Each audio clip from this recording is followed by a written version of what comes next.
Dá para fazer por um lado e dá para fazer pelo outro. Ou dá para fazer pelos dois. Faz por um, acha o resultado do outro lado, que tem que ser igual, e vê se as continhas foram feitas de forma correta.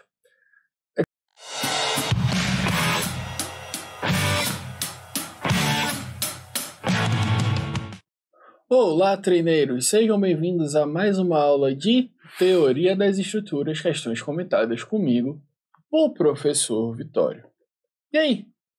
Você já viu que em Teoria das Estruturas basicamente conta, né? Teoria foi isso aqui, conta é todo o resto. Nossa próxima questão foi elaborada pela FCC para o concurso do TRT 5, cargo de Engenharia aplicada no ano de 2022 e fala: o pórtico isostático triarticulado da figura a seguir está submetido a uma carga uniformemente distribuída de 50 kN por metro em todo o seu vão de 10 metros e uma carga concentrada horizontal de 150 kN. E esse é o nosso pórtico. As reações nos apoios A e B em kN são, respectivamente, bem, como a gente já está careca de saber, o primeiro passo é o quê? Desenhar as reações. Nesse caso aqui, a gente tem um apoio de segundo grau e um apoio de primeiro grau. Logo, a gente vai ter reações VA e HA e VB, beleza? Agora, a gente precisa fazer o quê? Transformar a carga distribuída em carga concentrada, que vai dar uma carga de 500 kN no meio da viga desse pórtico. Tranquilo? Tranquilo, né? Beleza. Agora, sabe o que a gente faz com essas informações? Muito bem, faz o cálculo das reações. E começando por onde? Pelo eixo X. Agora que a gente tem carga no eixo X, a gente vai ter reação no eixo X. E sempre que a gente for falar no somatório das forças em X, a gente vai considerar no sentido da esquerda para a direita como sendo positivo, tá ok? Então a gente vai ter o quê? HA menos 150 é igual a 0. Logo, nossa reação na horizontal é de 150 kN. Muito bem, agora a gente faz o quê? Calcula o momento ou a força em Y. Lembra? Para agilizar, vai para o momento, que a gente consegue achar uma das reações, e depois vai para o Y, que a gente acha a outra reação. E calculando o momento, vamos lá. A gente vai fixar aqui no ponto A, considerar rotação horária como sendo positiva. Então, a gente vai ter, para a reação vertical em A, ele está no ponto, e a horizontal também está no ponto. Por isso que não gera momento, por isso que não entra na fórmula. Para a carga de 150 kN, fixando, a gente vai ter uma rotação no sentido horário, por isso que é positivo. 150, ele está na horizontal, então a distância é na vertical, 150 vezes 6. Para a carga de 500 kN, ela está na vertical, então a distância é na horizontal. Fixando em A e rotacionando, a gente vai ter uma rotação no sentido horário, que vai dar 500 vezes 5. Já para a carga de reação VB, a gente tem o quê? Uma carga na vertical, a distância vai ser então na horizontal. 5 mais 5, 10 metros de distância. Fixando em A, ele vai dar uma rotação no sentido anti-horário, por isso que fica menos 10 VB. Resolvendo essa continha, a gente vai ter então que a reação VB é de 340 kN. Substituindo então a somatória das forças em Y, a gente vai ter o quê? VA mais VB menos 500 igual a 0. Sendo VB 340, a gente vai chegar à conclusão então que VA é igual a 160 kN. Sabendo que VA é 160 e VB é 340 e ele quer as reações nos apoios A e B, a nossa resposta correta é a alternativa. Muito bem. A alternativa D de dado. Pergunta: é difícil? Não. É igual a que a gente estudou na viga bem apoiada. Assusta? Assusta, porque a gente vê lá um negócio com uma viga, pilares, né? mas não é difícil, então não precisa ter medo, tá bom? É só praticar. Tranquilo? Então, para continuar praticando, vamos para a próxima questão? Uma questão da VUNESP para a Prefeitura de Pindamonhangaba, cargo de engenheiro civil aplicado no ano de 2023, que fala: considere a treliça da figura. E ele apresenta essa treliça para a gente. Lembra que eu falei que a gente estuda outro tipo de estrutura, além de quadros ou pórticos? Sim, a gente vai estudar agora treliça. O que acontece? Antes da gente continuar lendo o enunciado. Quando a gente vai fazer análise de cargas em treliças, a gente tem um assunto totalmente diferente do que a gente viu até agora. Por quê? A treliça ela não funciona com esforço cortante nem momento fletor. Só existe um tipo de esforço, ou um esforço principal que funciona na treliça, que é o esforço normal, seja ele de compressão, quando o sentido das setas está para dentro da treliça, ou de tração, quando eles estão para fora, beleza? Então, a gente vai levar em consideração agora o quê? Que a gente só vai ter esse tipo de cálculo. E esforço normal, qual é o tipo de esforço normal que existe? Qual é a característica do esforço normal? É que a força é aplicada paralelamente ao eixo da barra. Então a gente vai ter que decompor essas forças, as reações, para que elas fiquem paralelas ao eixo da barra e a gente possa fazer os cálculos. Beleza? Então vamos lá. Vamos continuar lendo aqui a questão. A barra AC está submetida a uma força axial de... Muito bem. Então basicamente o que a gente precisa fazer é calcular o esforço normal da barra AC. Para isso, a primeira coisa que a gente precisa fazer é calcular os esforços, tá? E depois a gente precisa decompor o esforço da barra AC. Como a gente vai fazer isso? Da seguinte maneira. Vamos lá. Vamos calcular então os esforços aqui. O somatório das forças em X vai ser igual a 0. E o que a gente vai ter em X? A gente vai ter 12 menos H igual a 0, HB. Então a gente vai ter que HB é igual a 12 kN.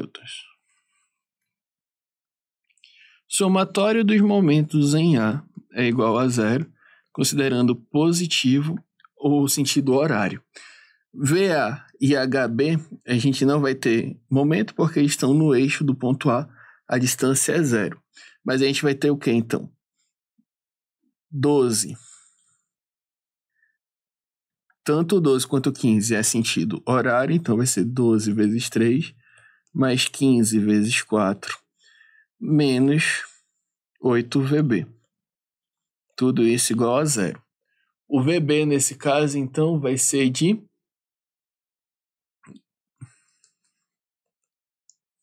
Fizeram as contas, deu 12 kN, certo?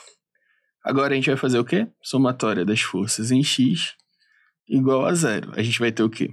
VA mais VB menos 15 igual a 0. VA vai ser igual a 3 kN. O que acontece?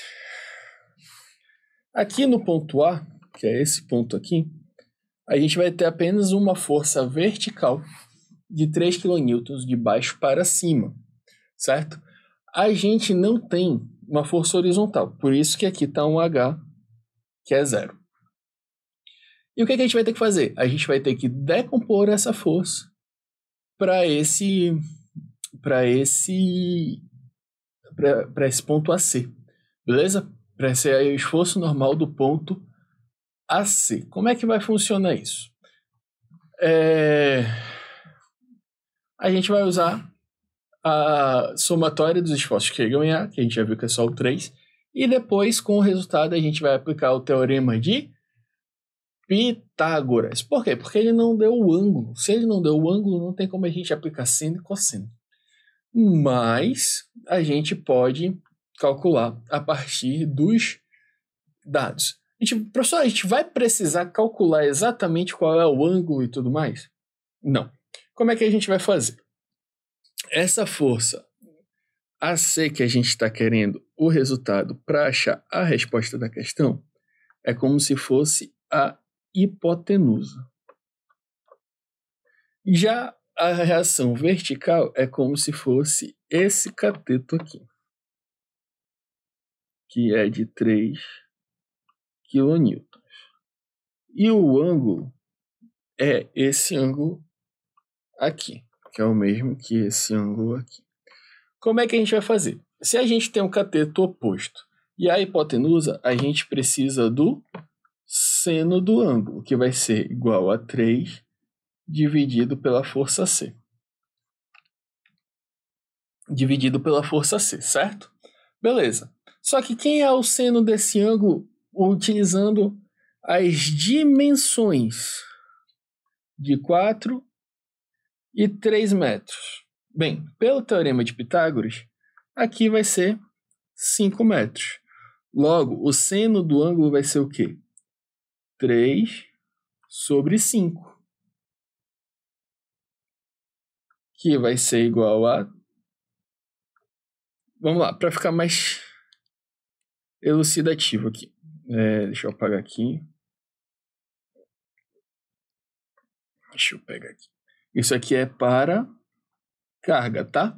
Agora para metro.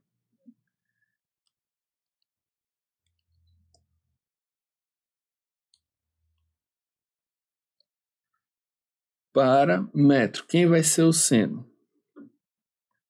Vai ser 3 dividido por 5, certo? Vamos lá. Sendo assim, então, o que a gente tem aqui? Como é que a gente chegou nessa hipotenusa de 5 metros? Teorema de Pitágoras. 3 ao quadrado mais 4 ao quadrado é igual a 25. Raiz quadrada de 25 é 5, beleza? Tranquilo, né? Tá bom. Aí a gente tem, então, pelas cargas que o seno do ângulo vai ser o 3 kN, que é a reação vertical, dividido pela hipotenusa, que a gente não sabe. Pela distância, o seno vai ser quem? 3, que é a distância vertical, dividido pela hipotenusa, que é 5.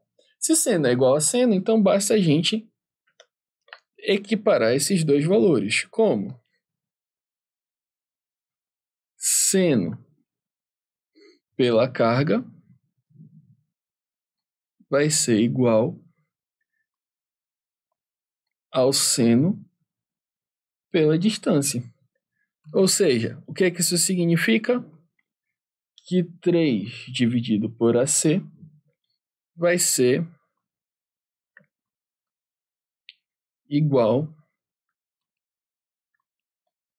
a 3 dividido por 5. Resolvendo isso daqui, então, a gente vai chegar à conclusão de que AC vai ser igual a 5 kN. Se AC é igual a 5 kN, neste sentido aqui, isso significa que a carga nessa barra é de 5 kN de compressão. Por quê? Porque ele está saindo do ponto A para o ponto C. Se ele tivesse no sentido contrário, indo em direção ao nada, aí seria de tração, que não é o nosso caso. Tranquilo? Professor, teria outra forma de resolver? Teria. Como? A gente resolveu pelo ponto A, achando a reação, achando os esforços que atuam no ponto A e fazendo a decomposição. A outra forma é resolvendo pelo ponto C. Só que aí a gente teria que decompor o 12, o 15 e achar um valor único para essa barra. É aquela mesma situação que a gente vem falando nas outras questões de viga biapoiada. Dá para fazer por um lado e dá para fazer pelo outro. Ou dá para fazer pelos dois. Faz por um, acha o resultado do outro lado, que tem que ser igual, e vê se as continhas foram feitas de forma correta. É claro que na prova de concurso, que a gente tem um tempo limitado, a gente vai sempre pelo caminho mais rápido. No caso dessa questão especificamente, era pelo ponto A. Em outra questão, possa ser que seja pelo ponto C, e assim sucessivamente. Beleza? Então, tranquilo. A força axial que está sendo atuada na barra AC é de 5 kN de compressão. Com isso, a nossa resposta correta para essa nossa questão é a alternativa perfeito. A de avião, certo? Com isso, chegamos ao fim de mais uma aula de teoria das estruturas.